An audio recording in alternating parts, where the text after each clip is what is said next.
पुढचे 3 दिवस महाराष्ट्रासाठी खूप महत्त्वाचे ठरणार आहेत, कारण हवामानात पुन्हा एकदा असा बदल होण्याची शक्यता आहे ज्यामुळे काही जिल्ह्यांमध्ये पावसाचा जोर अचानक वाढू शकतो. प्रश्न आहे, हा पावसाचा जोर नेमका कुठे वाढणार आणि कोणत्या शेतकऱ्यांनी विशेष काळजी घ्यायची आणि पाऊस कशा प्रकारचा राहू शकतो याबद्दल एकंदरीत सविस्तर माहिती आणि जिल्हानिहाय आढावा या व्हिडिओमध्ये आपण घेणार आहोत. चला तर वेळ न घालवता सुरू करूया आढावा घेण्यासाठी आणि हवामानाचा अचूक अंदाजा घेण्यासाठी चॅनलला लाईक, शेअर आणि सबस्क्राईब करायला विसरू नका. पुढच्या 3 दिवसांमध्ये कुठे कुठे पाऊस पडणार आहे याबद्दल सविस्तर चर्चा करत आहोत.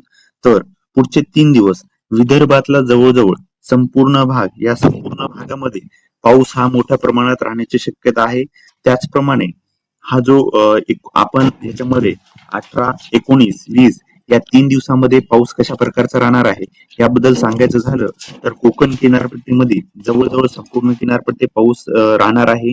त्यानंतर जो आपला विदर्भाचा भाग आहे, विदर्भाच्या भागामध्ये गडचिरोली, गोंदिया या संपूर्ण भागामध्ये, चंद्रपूर या भागामध्ये पावसाचं प्रमाण सारखंच राहणार आहे. पण मराठवाडा वगैरे या भागामध्ये पावसाला विश्रांती राहणार आहे. मित्रांनो, या भागामध्ये पाऊस काही ठिकाणी हलक्या ते मध्यम स्वरूपाचा पाहायला मिळणार आहे.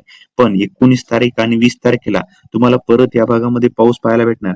त्याच्यामध्ये जळगाव, छत्रपती संभाजीनगर, सोलापूरच्या काही भागामध्ये, धाराशिवच्या काही भागामध्येही पाऊस तुम्हाला पाहायला भेटणार आहे. ते भाग कोणते हे पाहण्यासाठी तुम्ही आपल्या लाईव्ह फीड मध्ये येऊन ते पाहू शकता. त्याच्यामध्ये आपण सविस्तर तुम्हाला त्याबद्दल माहिती सांगणार आहोत. तसेच हिंगोली आणि वसमत या ठिकाणावरही पाऊस पडू शकतो. नांदेडमधील हादगाव वगैरे या साईडलाही पावसाचे प्रमाण चांगल्या प्रकारे राहू शकतं, ते पण 20 तारखेला. त्याच्या अगोदर जवळ तसं जर पाहिलं तर कुठेही मुसळधार अशा पावसाचे संकेत दिसत नाहीत. पण एकंदरीत कोकण किनारपट्टी आणि विदर्भ या साईडला पाऊस चालूच राहणार आहे. पण महाराष्ट्र आणि मध्य महाराष्ट्र आणि मराठवाडा, सोलापूर, धाराशिव या साईडला पावसाचं प्रमाण खूप कमी राहणार आहे. त्यामुळे शेतकऱ्यांनी काळजी घ्यायची. नवीन व्हिडिओमध्ये भेटूया. तोपर्यंत जय जवान, जय किसान.